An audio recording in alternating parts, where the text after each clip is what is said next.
Maintenant, ces élèves, nous en venons à l'exercice 3 qui pourra faire office de exercice 3 pour le premier devoir du second semestre. L'exercice 3, c'est le champ magnétique. On va s'intéresser au champ magnétique. Ici, nous avons deux fils rectilignes, D1 et D2, parcourus par des courants d'intensité I1 et I2. I1 et I2. Ici, vue de face, I1 est ascendant, I2 est descendant. Maintenant, vue de dessus, si on représente la vue de dessus, le courant I1 sera représenté par un point, le courant I2 qui est ascendant sera représenté par une croix. La distance entre les deux fils est égale à 10 cm. Mu0 est donné égal à 4 10 puissance 4 puis 10 moins 7 dans le système international. Donc ici, en un point, on demande de déterminer les caractéristiques. Premièrement, caractéristiques du champ magnétique résultant de B résultant en quel point? Au point O situé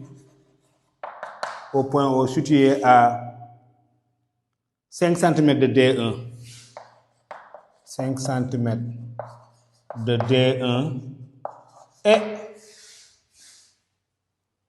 à 5 cm de D2 et à 5 cm de D2. Ici, pour I1 égale 10 ampères et I2 égale 5 ampères. Pour I1 égale 10 ampères et I2 égale 5 ampères. D'accord, donc je reprends. Ici, B, le fil 1 va créer B1, le fil 2 va créer B2. Maintenant, le champ magnétique créé par les deux fils est appelé B. B sera égal à la résultante. On aura B égale à B1 plus B2. Maintenant, on demande de donner les caractéristiques de ce champ résultant B à un point situé à 5 cm de D1 et à 5 cm de D2 pour I1 égale 10 ampères et I2 égale à 5 ampères. Par conséquent, ces élèves, ce point M-là appartient à la médiatrice.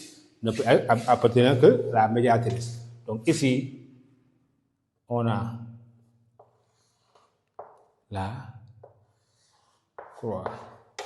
Je joins les deux. Ça, c'est A égale 10 cm. Donc, par conséquent, la moitié. B, ce point M-là ne peut appartenir que la moitié. Si ce point M est à 5 cm de D1, il ne peut être là, ni là. Il ne peut être que sur la médiatrice. Donc, ici, supposons que c'est là.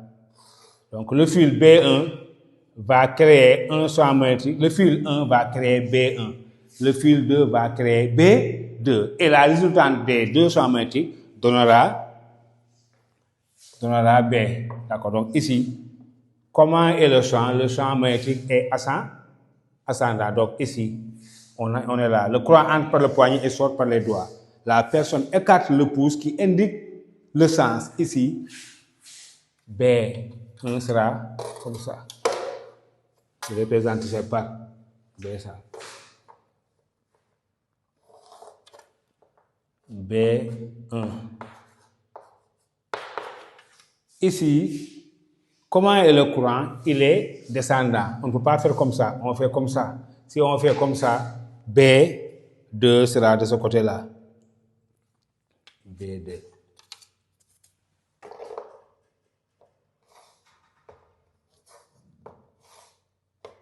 Mais ici, on va voir que I1 est supérieur à I2. Par conséquent, B1 sera supérieur à B. B1 sera supérieur à quoi? À B2. Maintenant, il faut chercher le quatrième point du parallélogramme pour déterminer. Donc, c'est ça la moitié. Il faut être plus. Donc, c'est ça.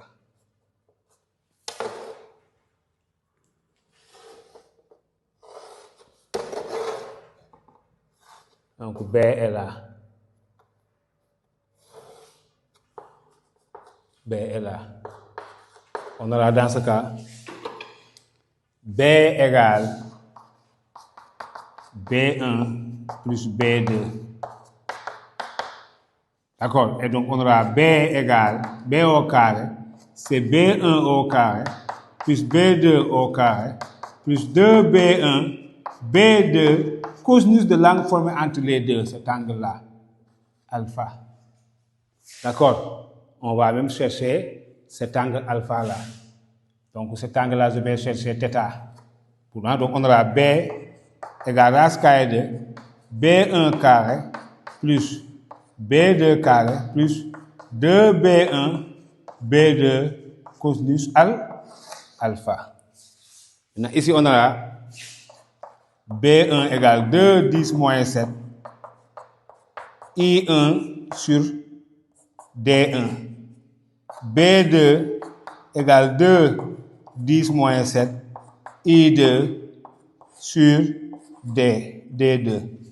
Ici, ces élèves, qu'est-ce qu'on constate? On voit que D1 égale D2.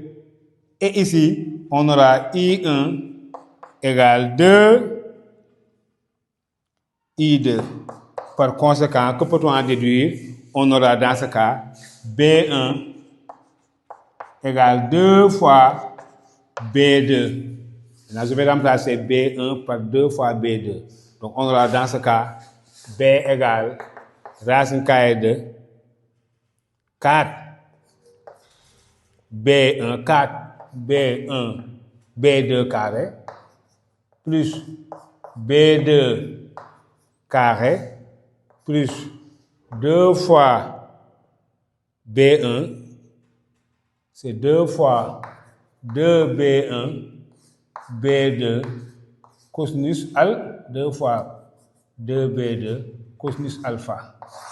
On aura dans ce cas B égale 4, 5B 2 au carré plus 4, 2 fois 2, 4. 4 B2 au carré cosinus alpha. Je reprends ici. Les distances D1 égale D2. Mais on voit que I1 est parcouru par un courant de 10 ampères, I2 par un courant de 5 ampères. Par conséquent, B1 égale 2B2. Je remplace B1 par 2B2, ça fait 4B2. Plus B2 carré, plus 2 fois B1, ça fait 4B2 carré. Ici, donc, on aura B égale, je peux mettre quoi en facteur? B2, racine carrée de 5 plus 4 cosinus alpha. Maintenant, ici, on va chercher alpha. Donc, ici, je vais chercher tangente de θ. Tangente de θ est le côté opposé sur le côté adjacent. C'est ça, c'est 5, ça, c'est 5. C'est 5 sur 5 égale à combien? Égale à 1.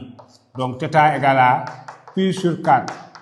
Et alpha égale 2θ égale à pi sur 2.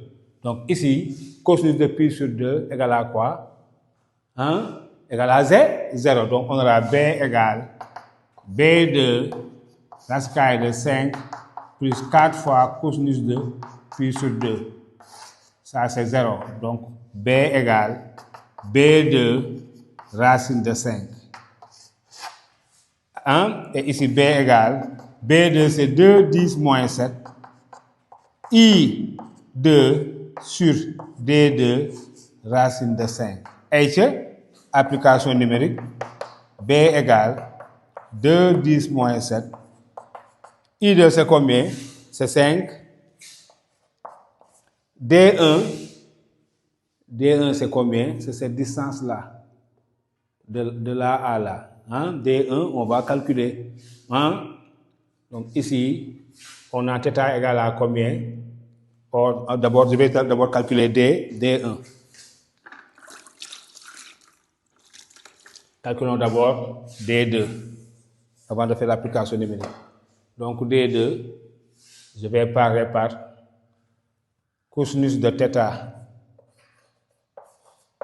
égale côté adjacent sur hypoténuse. Donc on aura 1 côté adjacent, c'est 5 sur D2. On aura D2 égale 5 sur cosinus de θ, on avait trouvé pi sur 4. On aura 5 divisé par 5 divisé par 0,707. 7,07 cm. Application numérique, donc on aura B égale 2 10 moins 7 fois I2. I2 c'est combien? C'est 5 sur 7,07 10 moins 2 racine de 5. Et on aura 10 moins 2, ça sera moins 5. On aura 10 racine de 5, racine carrée de 5 égale fois 10, 10 moins 5, fois 10, 10 moins 5, ça veut dire 10 moins 4 fois 1 exposant plus ou moins 4 égale divisé par 7,07 égale 3,16 10 moins 5 Tesla. Ici B égale 3,16 10 moins 5 Tesla. Maintenant, on va voir ici petit 2 caractéristique de B pour dans un point situé à 5 cm de D et à 15 cm de D2. Situé de B pour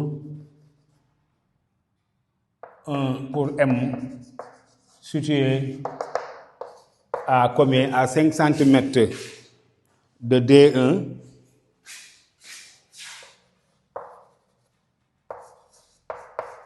et 15 cm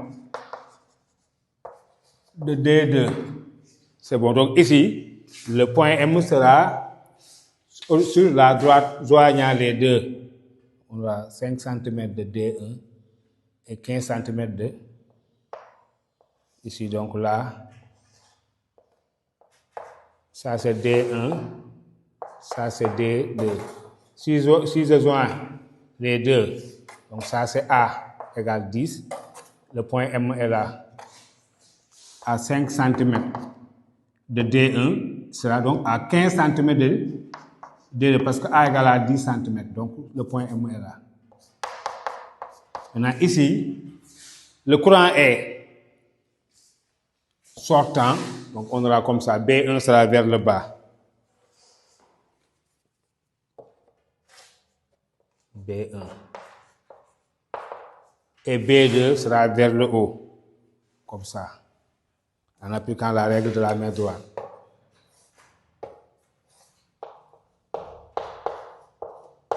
Ici, les courants I1 égale 5 ampères et I2 égale 10 ampères. I1 égale 5 ampères et I2 égale 10 ampères. Donc ici, on aura B égale B1 plus B2. Et en norme, on aura B égale valeur absolue de B1 moins B2. Donc ici, B1 et B2 sont connus et de sens opposé. Donc, sera valeur absolue. On aura dans ce cas B égale 2, 10 moins 7, facteur de I1 sur D1 moins I2 sur D2. On aura B égale 2, 10 moins 7. I1 c'est combien? I1 égale 5 ampères. 5 sur D1 sur 5, 10 moins 2. Donc vous avez ici 10 moins 2 en facteur 1. 5 sur 5 moins I2 c'est combien? C'est 10 sur 15. On aura B égale 2, 10 moins 5, valeur absolue de 1 moins 10 sur 15. 10 sur 15, c'est combien, chers élèves? 10 divisé par 15, 10 divisé par 15, 0,666. Moins 1 égale fois 2 exposant plus ou moins 5 égale B ici égale 6,66, 10 moins 6, Tesla. Donc ici, B1, on voit que B1 est supérieur à B2. Donc ça veut dire ici, B sera porté par, va suivre B1. Donc B est là. D'accord, donc ces élèves, voici un exercice sur le champ magnétique qui traite du champ magnétique créé par deux fils. D'accord, hein? Donc prochainement, nous allons vous proposer un deuxième devoir qui traitera de l'autoprotus de l'eau et acide fort, un exercice d'oscillation mécanique et un exercice champ magnétique. Vous en aurez 3 avant le premier devoir. Donc, voici le premier devoir. Mardi prochain, on fera un autre devoir. Et aussi le mardi qui suit, on aura aussi un troisième devoir. C'est pour vous permettre de ne pas se sentir dépaysé le jour où il vous sera proposé un exercice sur oscillation magnétique, sur champ magnétique et sur acide fort, base forte. D'accord, donc, du courage, on se donne rendez-vous une prochaine fois. Merci beaucoup.